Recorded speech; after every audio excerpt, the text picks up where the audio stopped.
भक्त प्रहलाद जी को कौन नहीं जानता। ये भगवान विष्णु के परम भक्त थे। तो एक बार हिरण्यकशिपु जी ब्रह्मा जी से वरदान जब मांगने गए, तपस्या करने गए, तो पीछे से इंद्र जी ने कयादु महारानी का हरण करने की सोची। तभी श्री नारद मुनि जी वहाँ पहुँचे और कयादु जी को अपने साथ आश्रम में ले गए। और ये आश्रम में रहने का ही फल है कि भगवान के प्यारे से भक्त प्रहलाद का जन्म हुआ, जो बचपन से ही आश्रम में प्रभु की लीला कीर्तन किया करते थे। अब ये जो प्यारे से हमारे प्रहलाद जी थे, जब इनके पिताजी वापस आए वरदान लेके ब्रह्मा जी से, तो उन्होंने पूछा कि आपको कौन प्रिय है।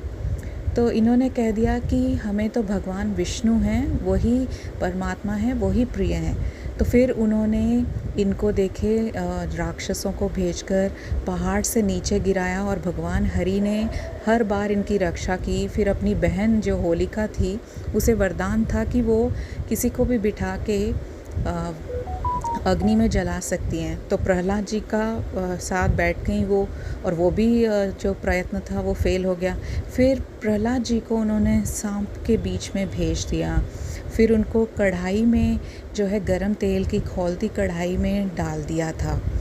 तो तब भी प्रभु जो प्रहलाद जी थे, भगवान का स्मरण करते रहे, श्री हरि का जाप करते रहे, और देखते ही देखते पता ही नहीं चला कि कब वो कढ़ाई का जो खौलता तेल था वो पंखुड़ियों में, गुलाब की पंखुड़ियों में बदल गया। सब ये देख के हैरान थे।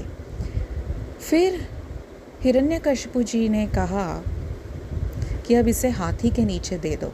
तो हाथी के नीचे भी प्रहलाद जी को देने का जो उनका था आइडिया, वो भी असफल रहा। भगवान ने उनकी रक्षा की। तो फिर हिरण्यकशिपु ने कहा कि चलो बताओ प्रहलाद, क्या इस खम्बे में तुम्हारे प्रभु हैं? तो प्रहलाद जी ने कहा हाँ हैं। तो फिर हिरण्यकशिपु ने जब कहा कि चलो मैं यह खंबा ही तोड़ देता हूँ, तो अचानक से श्री नरसिंह देव जी का प्राकट्य हुआ। देखिए, जब भक्तों को बहुत सारा दुख होता है ना, कोई देने की कोशिश करता है दानव, तब भगवान नरहरि जो नरसिंह जी हैं वो प्रकट होते हैं। तो अब नरसिंह जी ने हिरण्यकशिपु को अपने जो है लटा लिया और बोले कि देखो, अब ना दिन है ना रात है, और ना मैं तुम्हें किसी अस्त्र से मारूंगा, अपने नाखूनों से मारूंगा। तो उसे देखिए इस तरह से मार दिया। शाम का वक्त था, तो दहलीज पे बिठा के उसे हिरण्यकशिपु को मार दिया।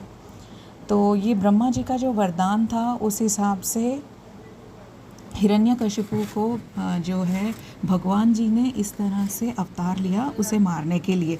तो नरसिंह जी ने फिर प्रहलाद जी को अपने गले लगाया, और कहते हैं कि ये बहुत क्या है, गुस्से में आ गए थे नरसिंह जी। इनका क्रोध शांत नहीं हो रहा था। तो माता लक्ष्मी ने कहा कि प्रहलाद भक्त जो है भगवान को अति प्रिय हैं, आप जाके प्रभु से प्रार्थना कीजिए। तो प्रहलाद जी के कहने पे प्रभु शांत हुए।